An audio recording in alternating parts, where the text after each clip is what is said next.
First of all, thank you so much for the invitation. It's really a pleasure, and it's wonderful to see you guys here on a Sunday morning when I know that you could be doing something else like sleeping. So we truly appreciate that. And I know that some of you could not be here today.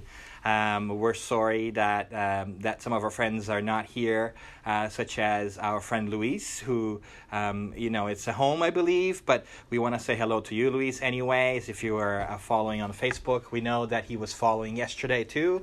I saw some of his comments. It's always wonderful to connect with people, and it's one of the great things about coming and talking to you every once in a while. With time, we get to know each other, and it's awesome to kind of check in and stalk you personally and see how are you doing and see how things are.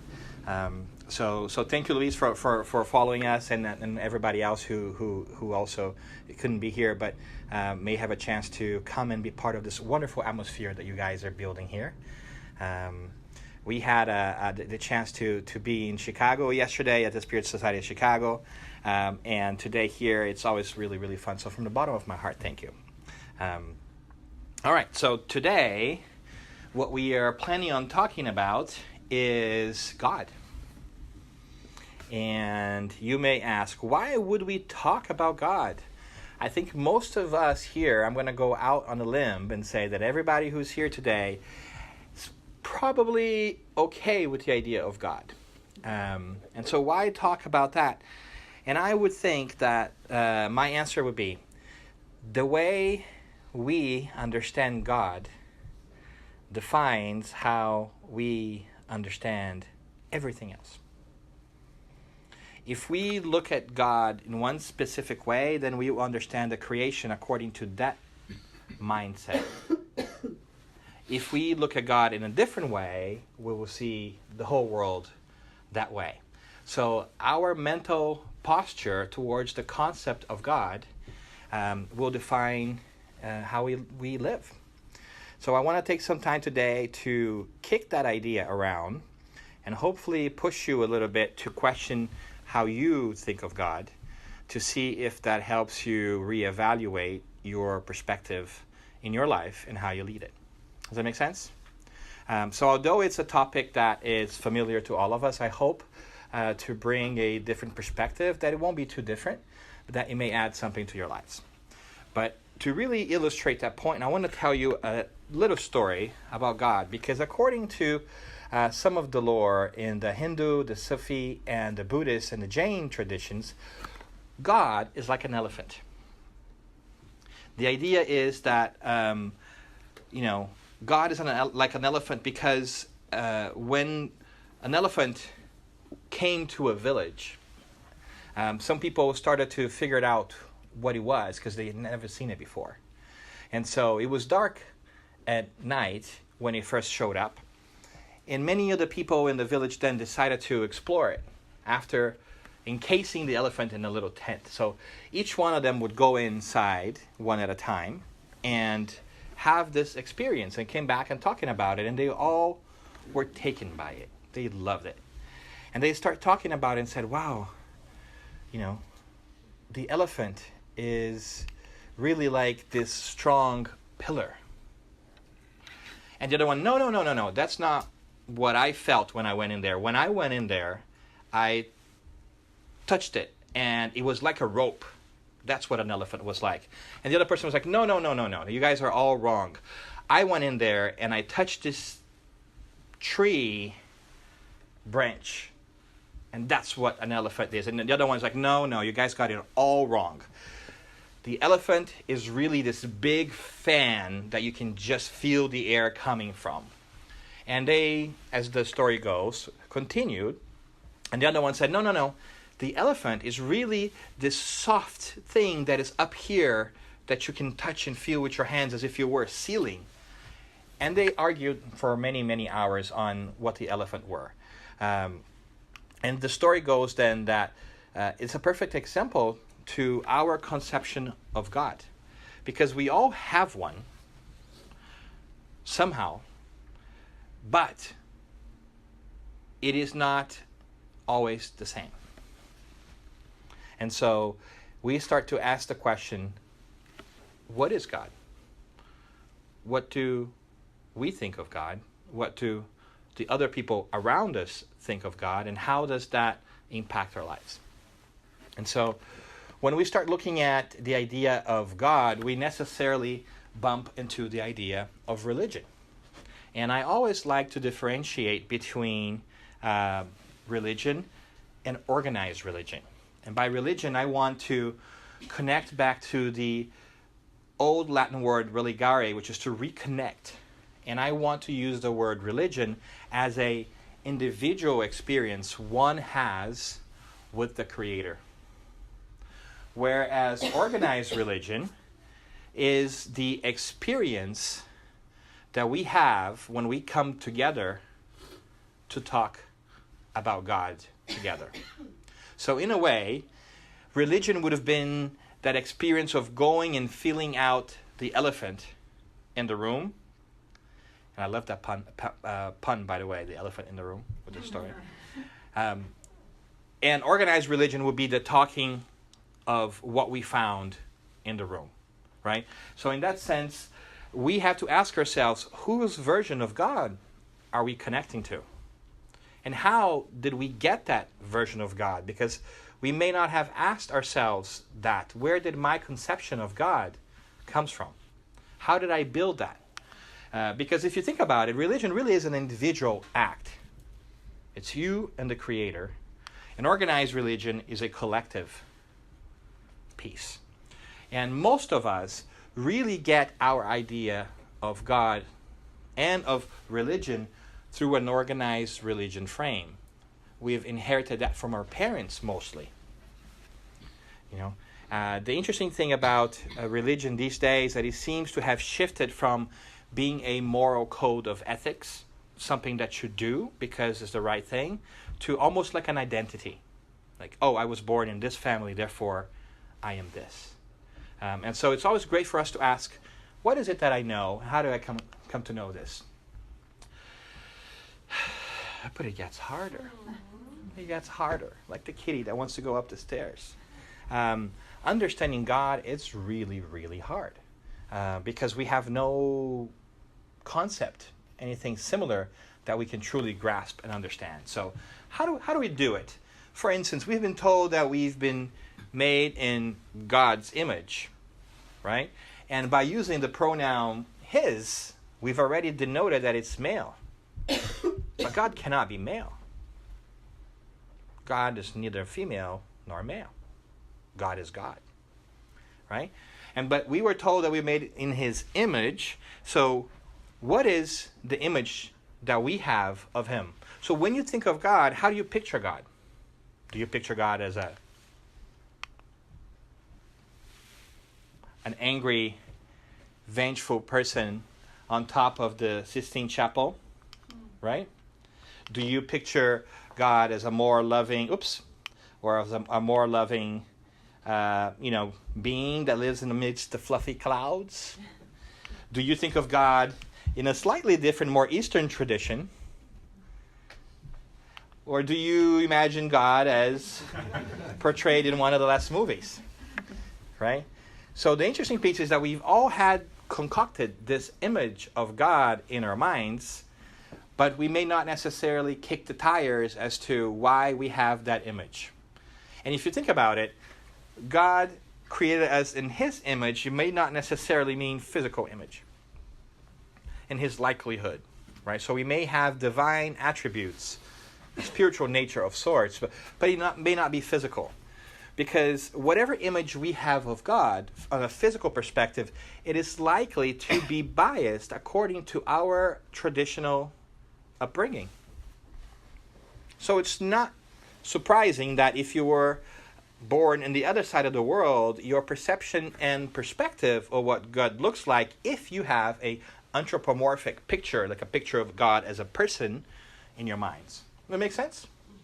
But I think we begin to look more and more that it's really hard then to understand this. So the challenge is, can we overcome other people's perceptions of God, which we have inherited, and can we overcome our own perceptions, everything that we have accepted wittingly or unwittingly over time, to truly get to know God? And the question really becomes, can we truly know God? It's such a difficult, abstract concept. Can we truly get to know God? Some people even have a tough time with the word God because it brings so many personal, emotional, historical feelings and challenges along with it that we prefer not to use the word God. We may use it creator or universal force or spirit with a capital S or what have you, one, Tao, nature. Whatever it is, the important piece is that we understand or try to understand the concept and not get hung up on the words, right? And oftentimes, to joke around, I say that God really is G-O-D. And that is the grand organizing designer of the universe. Or the grand old dude. Depends on how you want to think about it. But my point here is, break your conception of what God is and ask yourselves, what is God to me? Right? So far, so good? So our goal is not just to learn from others, but to learn by ourselves with the help of others. That is, we are trying not to just accept the idea of God that somebody else has told us or given us, but we really want to rattle our brains to see if what we know as God makes sense to our current understanding of the world and see where we land. Because again, it affects everything else that we look around. Right? So how do we get there? How can we understand God? Can we understand God? So what we did is we resorted to the spirits in Spiritism to try to give us a higher perspective of what God looks like. Given that we were able to communicate with the spirits in a more organized fashion since the 1850s and apply a more scientific method in doing so, it was only natural that the question of God would come up. And Kardec would ask them, hey, from your vantage point, now that you are unencumbered by a physical body and you can see better with the mind and understand things in ways that sometimes are hard for us, what can you tell us about God? Can we understand God? And that is why the Spirit's book, for instance, starts with God and first causes, the first part of the Spirit's book, right? And the question is exactly that. What is God? And that is a beautiful question, as we often say, because it manages to break that anthropomorphic idea of a God as a person. It is not who is God. That is a question that we ask ourselves as human to human, trying to recognize what another human looks like. So the question of what is God is even deeper because it acknowledges that God neither is a human nor is a spirit. Instead, the spirits tell us that God is a supreme intelligence, the first cause of all things.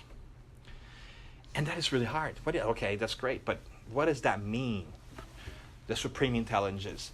So we know that as a designer of the universe, God is an incredible intelligence because everything in the universe is ordered in a specific way. Even if we think nowadays that the world is chaotic, we still have to ask ourselves the question, how is it, for instance, that the DNA in our body, in every single molecule or cell of our body, has come to be organized in this incredible fashion? These 500 books of words just randomly put together so that we could be here today. It's hard to imagine that you would just have words come out of the sky and fall into a book and make sense. Because that's what happened with our DNA, right? But that argument aside, the point is clearly an intelligence and the cause of all things. And it's really hard for us to think of a cause of all things because we know that everything has a cause in the world. If I were to pull this podium this way, you know that it moved because I exerted force on it, right? If I were to knock the chair down, you know that it fell down because I kicked it, right? But then you would have trouble understanding how everything remounts back to just one beginning.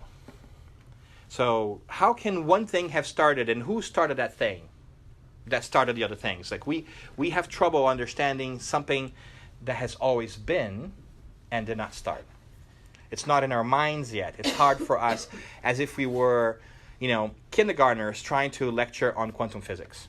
It's just really, really hard. And that's expected because, in fact, if we look at question 2 of the Spirits book, the Spirits go on and they tell us that human language is too impoverished and insufficient to define that which transcends human intelligence. So basically, our Spirits friends who are more enlightened than us, who are answering those questions to Kardec, were saying, you will have a really tough time where you are today to understand God in its entirety. Does that mean that we don't try? No. No, we do try. We do want to try it. So we want to use our thinking hats. We want to put our brains and turn the light bulb on to understand as much as we can of what God is, so that we can understand how the whole world works. Because when we get to understand God a little bit more, we'll understand the world a little bit better, right? So whether we use Spiritism as a tool or not, and I think that obviously I am clearly biased, as you can tell. I think Spiritism is a fantastic tool because of this progressive state that the scientific aspect brings to us. That is, we're always trying to seek and understand things more and more and more, and we don't limit ourselves just with the set of books that Kardec first compiled. We are constantly trying to make sense of the world through discovery, understanding, new interpretation, new facts, science. But we concern ourselves with the big questions that have always haunted humanity, which is like, what is the nature of us? Like, where do we come from, right? And where are we going as spirits? And how does it all relate to this physical world that we live in? And at the core of all this is God, right? So even though we cannot know God yet, we can know about God. Even though we don't know God in its complexity, we can start to have flashes of understanding. And so if we are to use this wonderful book that Kardec also edited, the Genesis, in chapter 2, item 8, there's a great sentence here. It says, however, if they cannot grasp the essence of God, they can, by reasoning, arrive at the knowledge of God's necessary attributes. And so that's where we start from, right? So let's take a quick peek. Here are some of the attributes of God. God is eternal. So what is it to be eternal? No beginning, no end. What's the difference between eternal and immortal? The beginning part. The beginning part, right? So we are immortal. We started as spirits. We had a spiritual conception date, so to say. We will never cease to be, which is a beautiful thing, by the way, if you ask me, right? But God has always been. God's eternal. We're not eternal, we're immortal. There's a difference. And it's really difficult for us to understand because time comes into shape and we don't understand time very well yet. It's a complicated thing, and I love that, by the way. I'm in love with time, but not in the sense of passing time. I wish that, we could all be young in a way. And God also, by definition, has to be immutable. It cannot change. Why? Because if God changes, then God was not perfect to begin with. And if God was not perfect to begin with, God wasn't God. Because one of the definitions that we oftentimes employ to describe God is this idea that God is all-powerful, all-knowing, all-just, eternal, right? And so if God changes, then God wasn't complete to begin with, which means God isn't God. And also, if God changes anything in the creation, it means the creation wasn't perfect to begin with, which means God didn't think it through, right? Which then leads us to the conclusion that everything is as it should be, which for us could be scary, but it also could bring a certain sense of okayness, because it means God is in control. Does that make sense? Because I psychobabble about this stuff, so stop me if it doesn't make sense, right? But the immutable piece is also a key attribute that should bring us peace of mind, because even amidst the chaos of the world, or the perceived chaos of the world, God is in control. We are going to be okay. It doesn't excuse us from lending a hand and improving the world, but everything is as it is, right? And obviously, the immaterial piece is a big one that we don't often think about. God cannot be physical, because God created the physical world. So God cannot be that which it created, because God wasn't created. So the image piece that we think about in our Judeo-Christian tradition, a white man with a long white beard, generally sitting in heaven on a fluffy, heaven, and with angels playing harps around it on the clouds, maybe not a good way to go about it. And by the way, who would want to really hang out at the cloud all day with angels playing harp around? I mean, it might be fun for a day, right? Let's be honest here. And then there's obviously the idea of justice. And that is a really important one, I feel. Because the old God that sometimes we have inherited throughout history, it's not always a just and good God. It is a punishing God. It is a God that chooses some over others. And how can a God that is all loving choose some over others?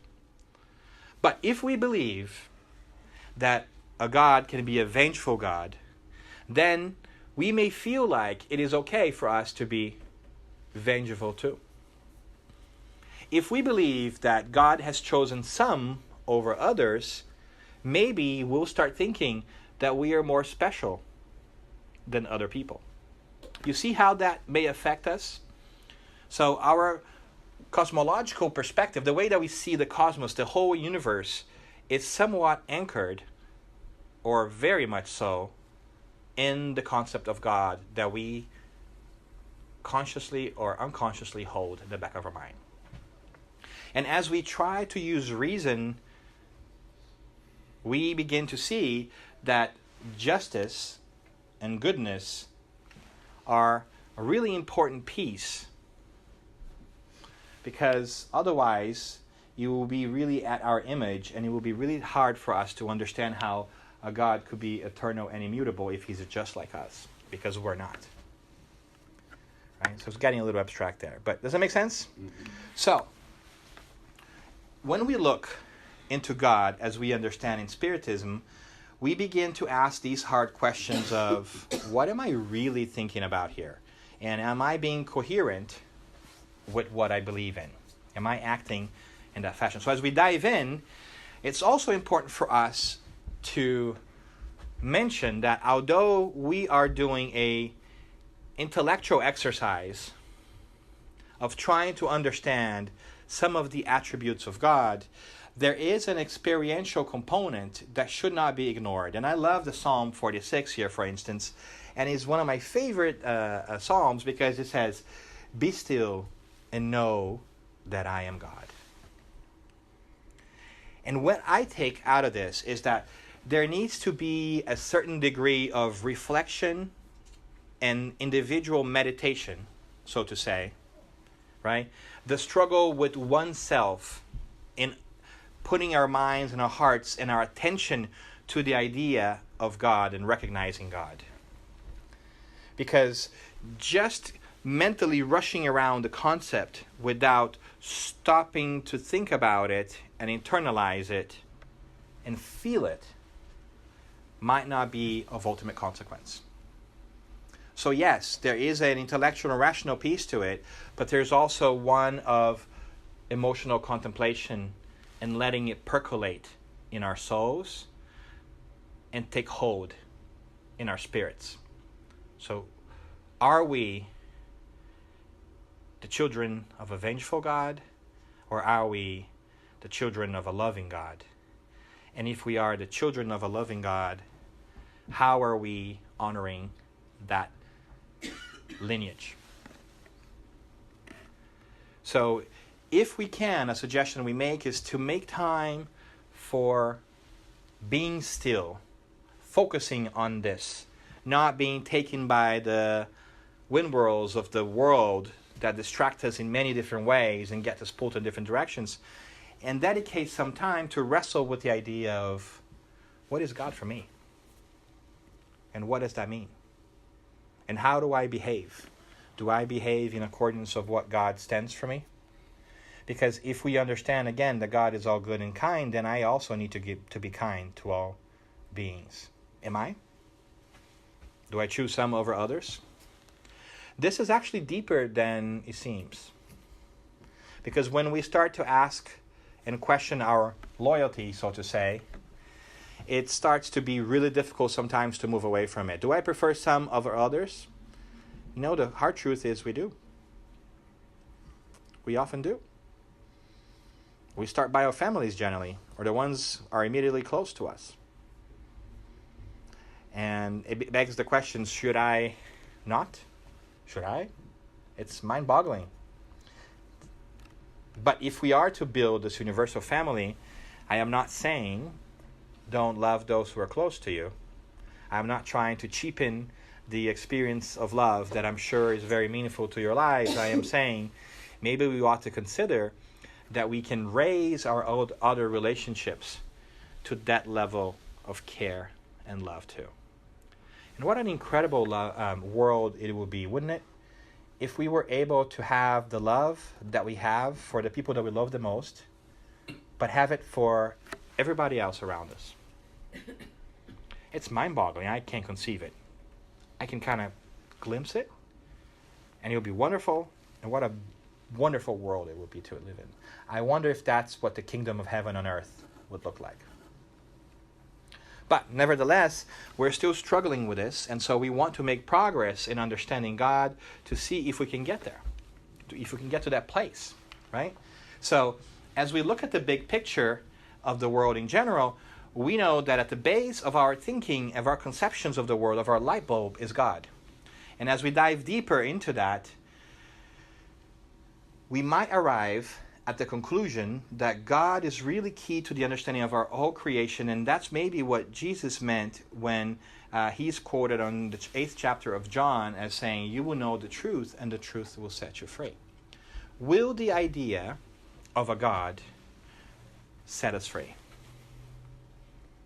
Or should I say, will the idea of a new conception of God change the way we do? Will it make us feel more reassured about it all, or help us understand that we're all holding a different piece of the elephant?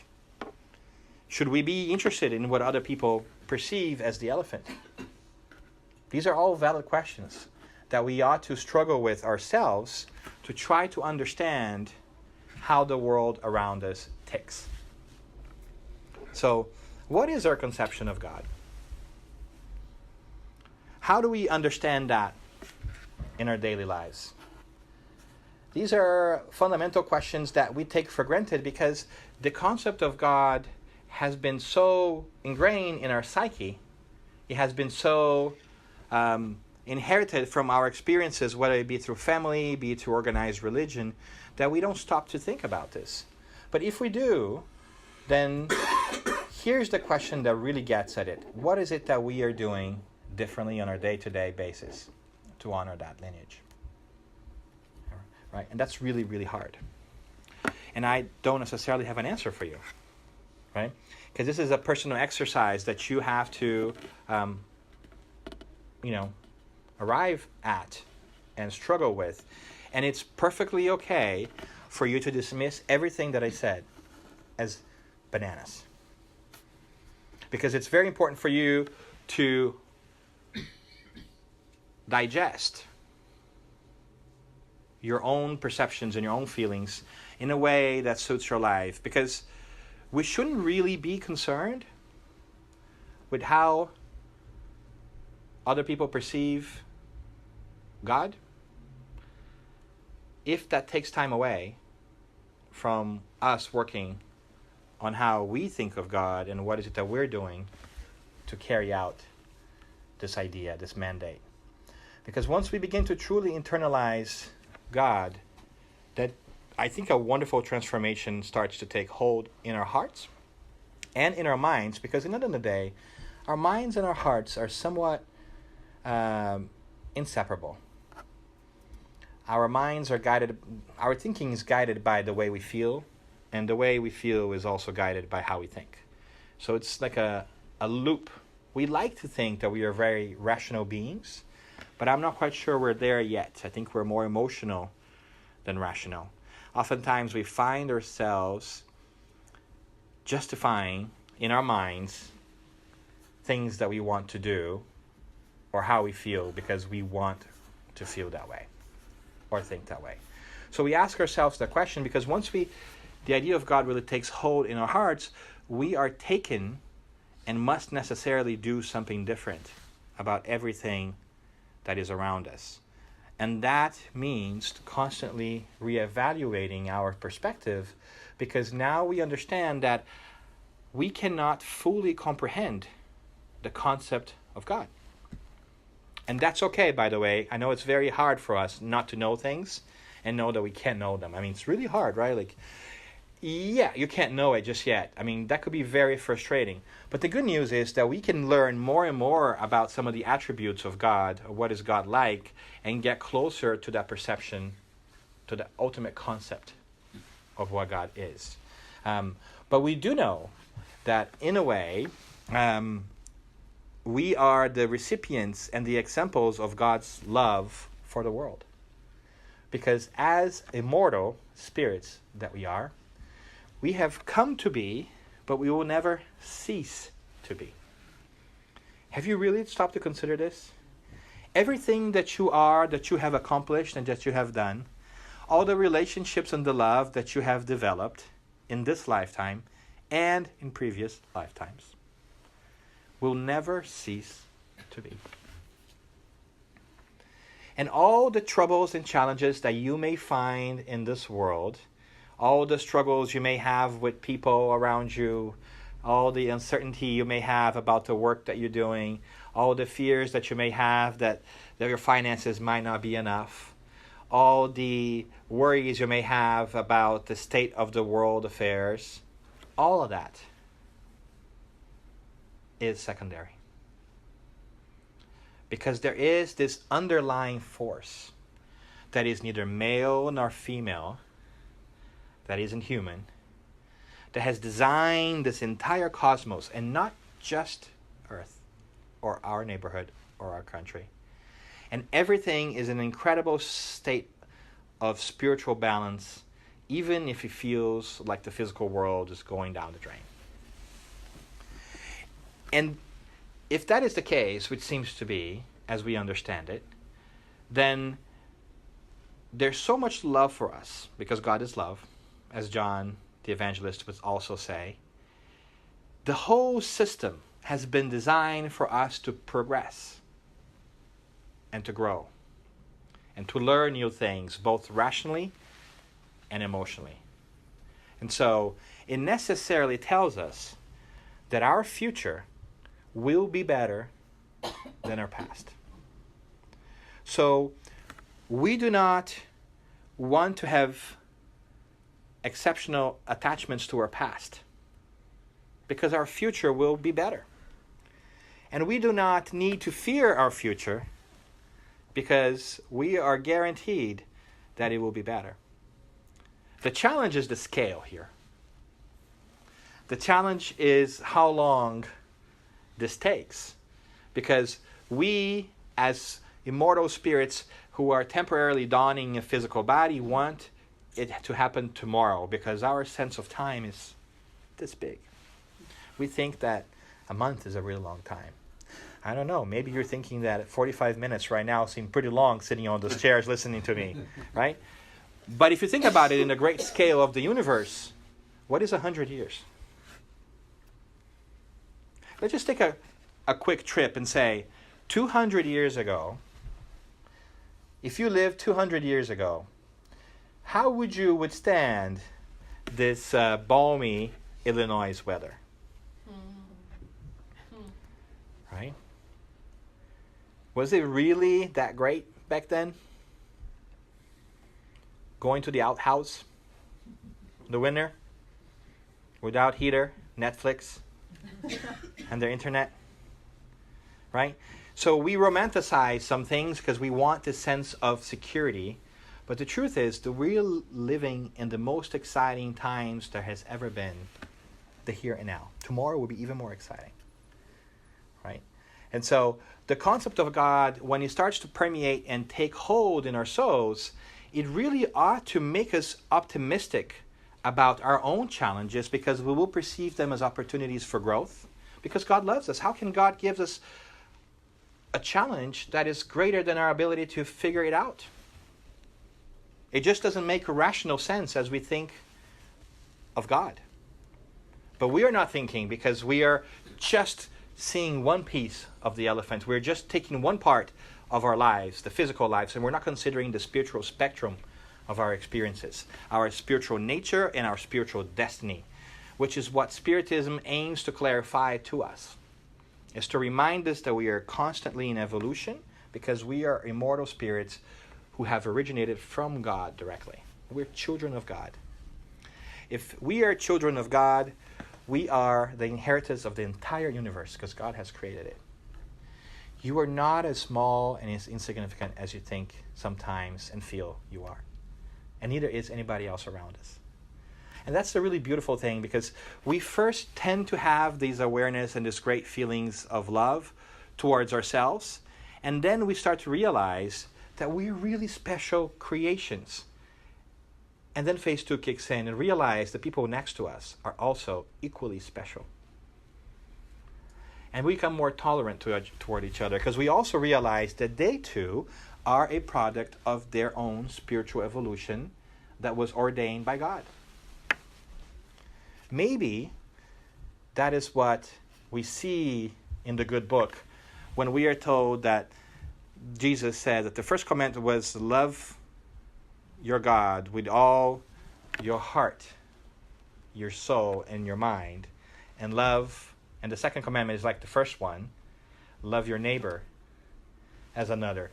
Because if we understand all of this, if we truly start to get God a little bit deeper, we will necessarily realize that we are truly siblings of the same Creator. And not siblings as difficult siblings, although some of us sometimes are very difficult towards each other. Let's be honest. But in the most loving sense that maybe we have not come to fully realize. And it's a beautiful, beautiful thing. Right? So, to wrap things up and save you from a lot of babbling, the concept that we hold of God is a fundamental lens on how we see the world, whether we are aware of not. So we must ask ourselves, how do I see the world, and what is my conception of God? And how, ultimately, that guides my action.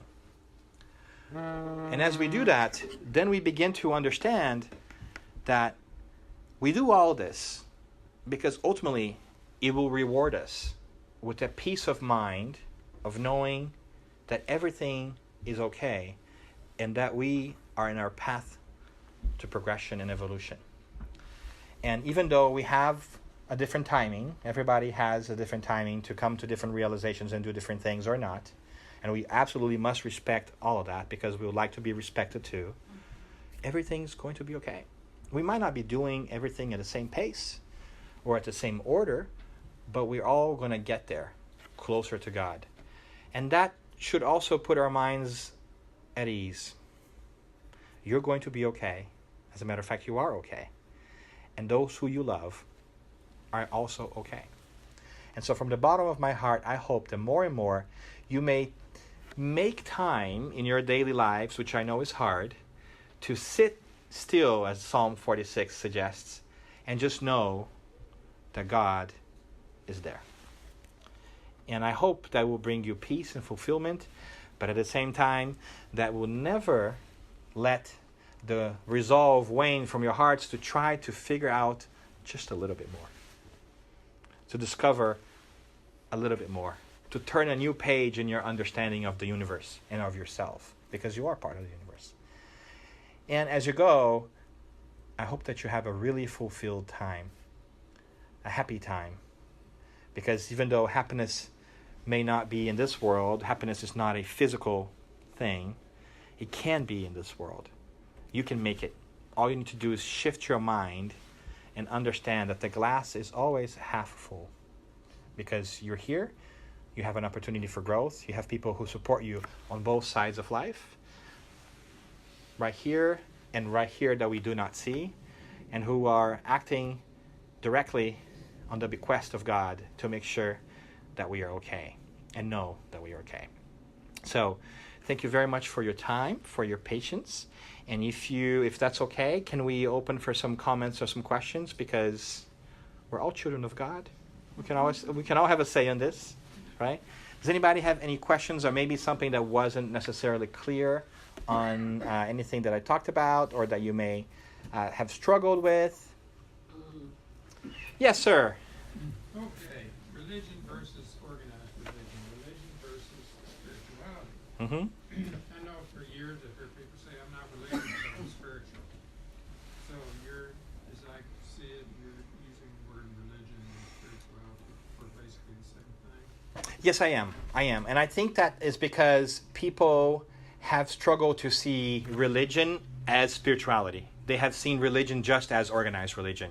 So I think most of the time when people refer to religion, what they're really referring to is organized religion. They just haven't used that term. So I just chosen to differentiate them in that way. But I could easily have talked about spirituality and religion. I just don't want to give up the word religion yet.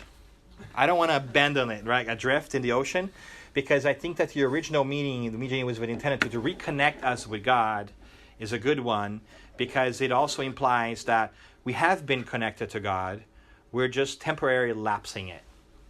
And I like that idea, for me at least, right? Because I feel like we've always connected to the Creator, because the Creator created us. And so the connection's always there. The problem is that the two-way connection's not always there, right? The download from God to us is always there. The upload, right, is not always there. We're not always paying attention to God, even though God is always paying attention to us. So it's really a matter of semantics in that case. I like the word spirituality quite a bit, because I feel religion has become a loaded word in our times. And I don't know if you know this, but there's some articles coming up and some research, I think by the Pew Center, that tells that more and more people are less and less religious. Like they are abandoning religion. And by that I mean they are finding organized religion insufficient to their needs, which is understandable, right? Because not all organized religion, but a good number of organized religions have put connection with God in a box and says you must do it this way, and if you don't do it this way, then you're not this, right? Go look for another box, right? Or it is a religion based on a God that excludes others, and that is really hard for me to fathom. It's not a criticism, it's just an observation. Mm-hmm. It is really hard for me to fathom a religion that says some people are not children of God and others are. I can't associate with you because you do certain things. Especially for Christians, as I understand them, because I think the example of the Christ, our older brother, who I am deeply touched by, was one of being with everybody regardless. He hung out with the poor. He hung out with the people of questionable repute. He hung out with tax collectors, which weren't really well seen because they were the people asking for money and basically, right? And he hung out with the rich. He didn't make a determination of who he was going to hang out with based on their status or their behavior. And one of the most beautiful messages, if we get symbolic about it, is I think that the way that he built his team of apostles, of disciples, I should say, was people with very different backgrounds that normally weren't necessarily the tip of the society at the time, or considered to be at least. And yet they came together and started a movement that has fundamentally changed the world. So I think that the message of inclusiveness is one that's very important, and sometimes it's lacking in some organized religions. And so it's not surprising to me that some people then would say religion sucks, when they really mean organized religion sucks, because they haven't had the time to ponder about it. And some that do then really, in a great way, say, I'm a spiritual person, I'm not a religious person. Right? I have a friend, for instance, who grew up in Croatia, and during those difficult war times, and he's a self-proclaimed atheist. But I tell you, there isn't a more spiritual and religious, from my perspective of the world, human being than he is. He just has a problem with organized religion, right? And he just hasn't realized that he's like the most Christians that I know of, although he would say he's not, right? I think that the label piece is one interesting too. I find fascinating. I've been thinking quite a bit about it. I think that more and more we are finding religion to be an identity rather than a creed, like an act of how do you behave. And I think that has also spewed over to politics. We no longer choose our representatives, for instance, based on what they're going to do. We choose them because, my parents were part of this party, and I was, and their grandparents. So it becomes like a team. It becomes an identity, and it's hard for you to change your identity, right? It's hard for you to say, no, I'm going to go against that, because you feel that's part of who you are. But the truth is, it isn't. You are free to change who you are. We change who we are every single day. From a physical perspective, I think every 21 days or something crazy, like we have a whole different skin in our bodies, right? Because the cells just change over. And who is here exactly the same way you were 11 years ago, right? So the only constant we have is change, yet we have managed to struggle with the concept of change because, change is scary if we don't believe in God. Does Spiritism have any literature or chanted writings from other religions? Hinduism, is it all Portuguese Christian background?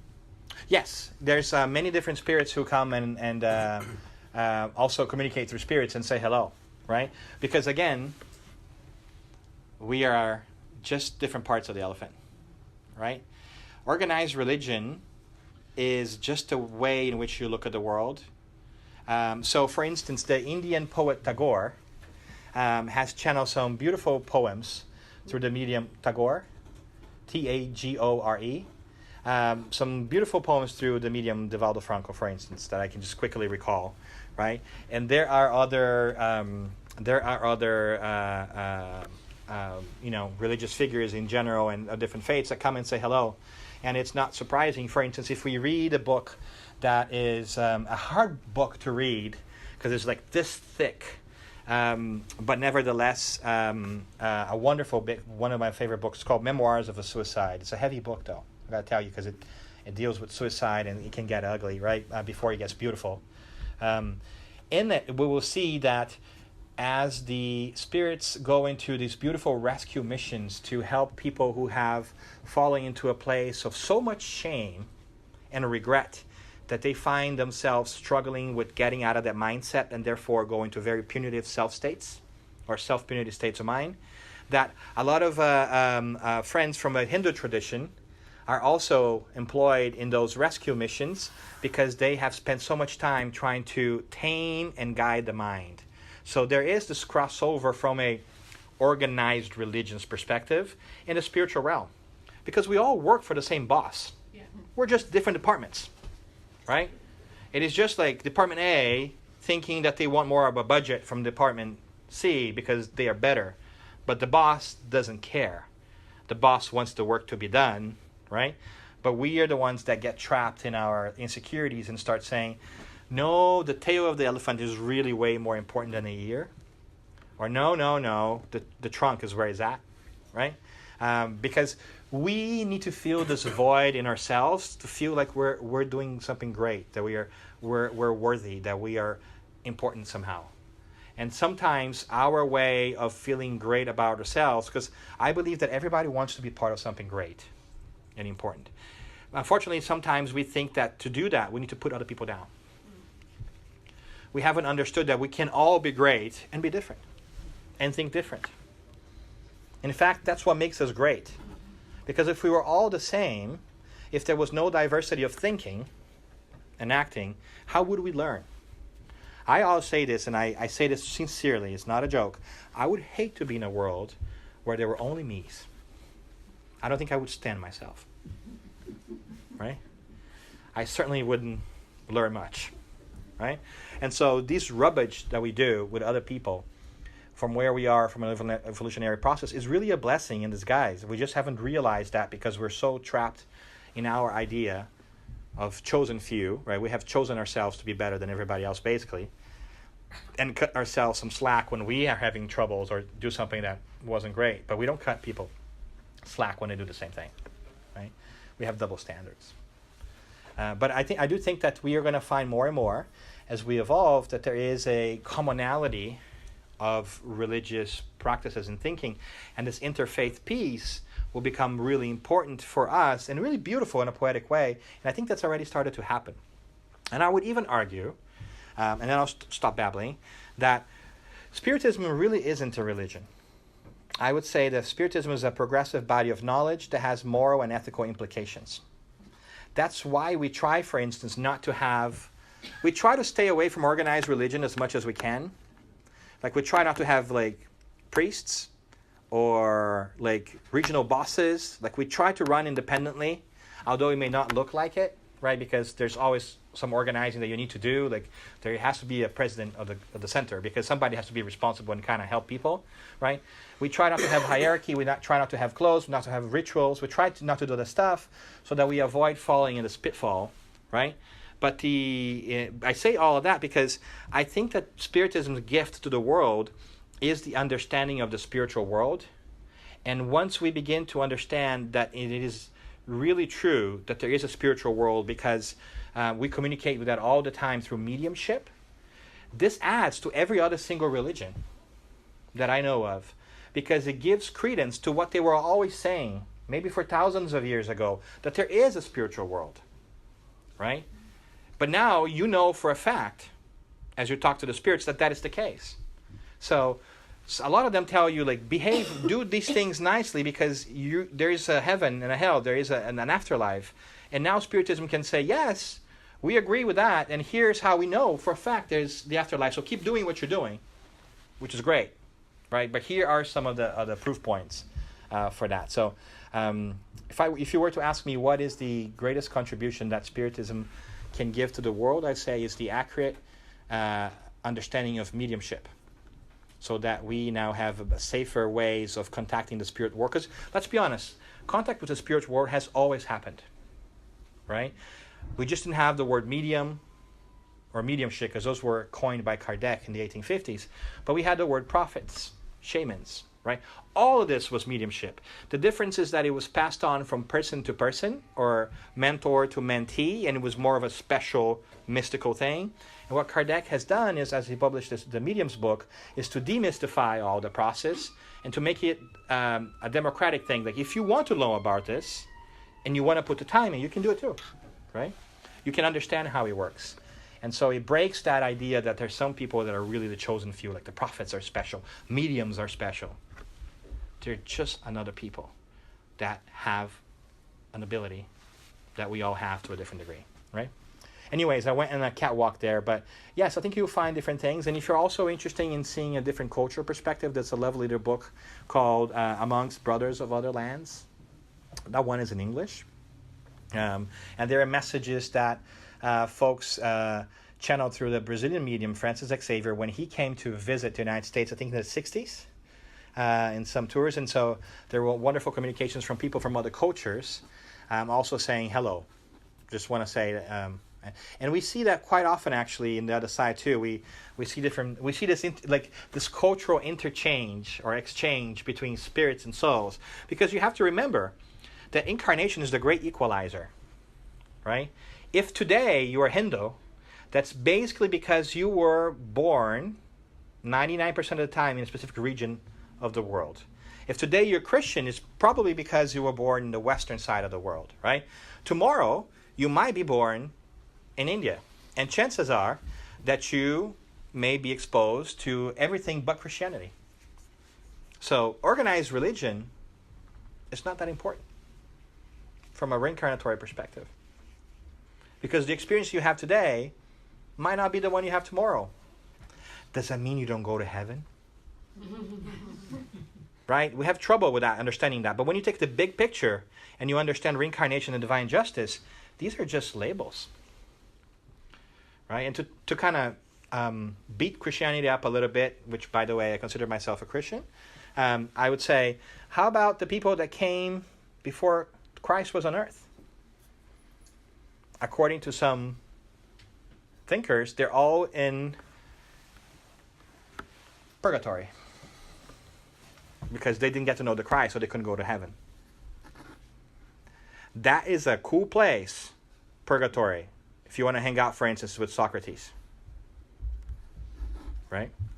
So some of these things are more some of these exclusive behavior or excluding behavior, I should say, are more things that we create as organized religion. We want to come up with rules to make us feel special. It doesn't jive with my understanding of the elephant in the room. That is God, right? Anyways, I'm going to stop babbling there because I have 3 minutes left, unless you have something else to. Do you really want to go a little longer? Do you? Do you really? We need answers. Well, I need them too. So let's try to tackle them. The concept of God created physical world, but God is not physical world. Mm-hmm. I read somewhere that God is the artist, we are the painter, Mm-hmm. and the painting is not the artist. Mm-hmm. I'm still confused about that because I always thought God flowed through into and through everything. So, and I don't remember where I read that. It might have been one of the Spiritist books somewhere. It might have been somewhere else. That is a great. Repeat the question. Yes. I'm going to understand the question. I am going to rephrase the question so that we can kind of hear too, if in case we're watching by any chance, which probably we aren't because the question is, I've heard that, for instance, the example that God is the artist and we are the painting, and God is the painter, and God has created us. But a lot of us have this connection to the idea that God is everywhere, and so that there would also be God in us, in a way, like that we are also, And I think that's a very valid question. I feel very poetically attracted to that concept, that we're all one, that we're, but when I rationally start to break that down, then I would struggle with that a tiny little bit and like that painter's analogy, because if we were God, we have been created after God. Or when we die, a part of God dies, and that would not make sense with God, right? So basically, we arrive at the concept of pantheism, which is the belief that God is everything. But if God is everything and part of something dies, and it happens in the physical world, right? Like flowers die, we die, then part of God will be dying, which means that God couldn't be whole, right? So I personally would struggle with the definition. That's why I struggle with pantheism, and I think that it doesn't make sense to where I am, right, spiritually. But I do like the idea that God permeates everything without necessarily being us, right? I do think that we have a divine spark in us. Like, I think there's such a thing, poetically speaking, as a divine DNA in our conscious that sparks us towards growth and drive, towards something greater. The question is that we don't always channel it spiritually, right? But we all have this drive to move forward. That I find very interesting. So in that way, I think that the analogy of the painter and the painting is kind of a beautiful one, because there is this master painter that creates this painting. The painting is not part of the painter; it's a product of the painter. Now, if it doesn't work for you, then by all means, believe that the painter and the painting are one. I just have a little bit of a tough time digesting that rationally, even though emotionally I do want to feel the connection with God. Does that make sense? I don't think that addresses necessarily your question, but it's one perspective in general.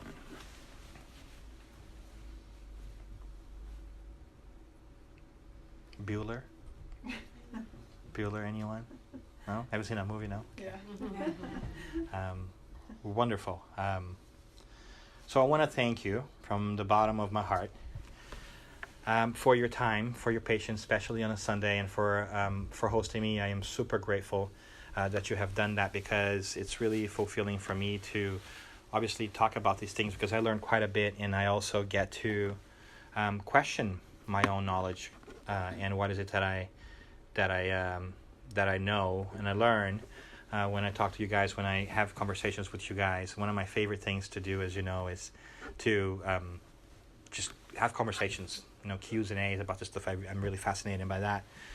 So I want to thank you for the opportunity to do that, and ask that you, if you want to or you can, provide feedback. I'm trying something new. You can find me on Facebook. You can find me on Twitter. But what I'm really interested on is if you are willing to, if you go to www.bit.ly in Dan Assis, there is a 5-question survey. And I would love for you to just give me feedback on what you think worked out well or what didn't today, what could be improved. So next time I do this, I can try to be better, right? And if you want the information, let me know. I have some of my small little cards here with some of that information up here too. If you want to get in touch and keep in touch, pick up a card. I'm doing the Facebook thing now. I'm trying to be responsive to that. So do keep in touch, because I do learn quite a bit from you guys, and I want to thank you for the time. I want to thank you for you guys hosting me here in the group one more time. It's really exciting. I look forward to it. And I hope that more and more God may continue to bless you, and that you find within your heart the certainty that God is with us all the time. And as Paul said, it's one of my favorite quotes of the entire Bible.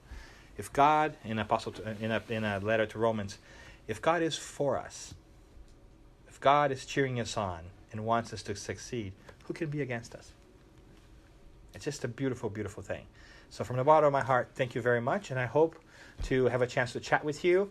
And as you can tell, not if you're watching this, but there's a lovely scent of food in the air, and I understand that I'm the last thing between you and food. So thank you very much, and have a great one.